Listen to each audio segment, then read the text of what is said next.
Coucou à tous, bienvenue sur ma chaîne YouTube, Aux délices d'Amina. Pour ma première vidéo, je vous propose la recette et la méthode des macarons.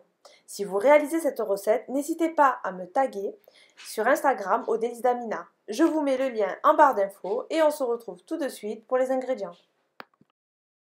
Il vous faut 52 g de blanc d'œuf, 150 g de poudre d'amande, plus 150 g de sucre glace mélangé et tamisé ensemble, 150 g de sucre en poudre, puis 52 g de blanc d'œuf et pour terminer 50 g d'eau. Je vous recommande de clarifier vos œufs 48 heures en avance.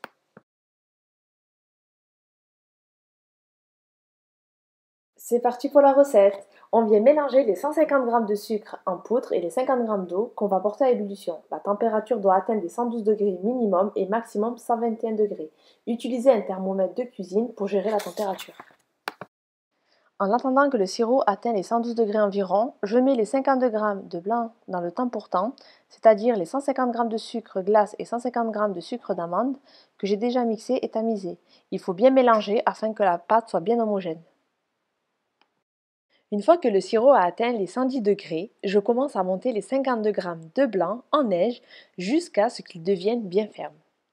Mon sirop a atteint les 115 degrés, je viens le verser sur les blancs sans cesser de fouetter à la plus petite vitesse. Une fois le sirop versé, on augmente la vitesse jusqu'à ce que la température atteigne les 45 degrés. Ma meringue est prête, quand elle forme un bec d'oiseau, quand elle est lisse et brillante.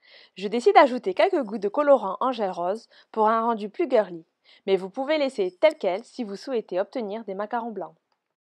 Pour l'étape macaronnage qui est très importante, il faudra incorporer en 2 fois la meringue au mélange préparé en début de vidéo.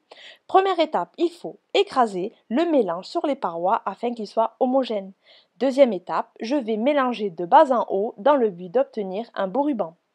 Attention à mélanger progressivement et à faire des arrêts réguliers pour vérifier l'avancée du ruban et éviter une pâte trop liquide.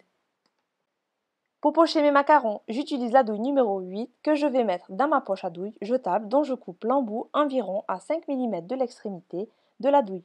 Petite astuce, pour pas que le mélange s'échappe, je viens rouler la poche sur elle-même et je l'enfonce dans la douille. Pour soutenir la poche à douille, je la place dans un verre afin de faciliter le remplissage. Je place un papier sulfurisé sur ma plaque que je découpe à la même taille. Je préchauffe mon four à 140 degrés. Puis, je viens pocher mes macarons en quinconce. Je donne des à-coups sous la plaque afin de chasser les bulles d'air et de lisser la coque. J'enfourne pour 13 minutes de cuisson.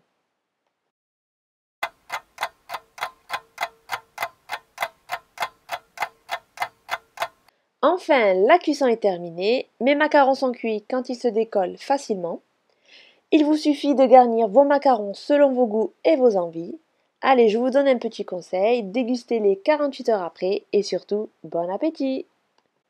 Si ma vidéo vous a plu, n'hésitez pas à vous abonner à ma chaîne et à ma page Instagram. Merci à tous et à très vite pour une nouvelle vidéo.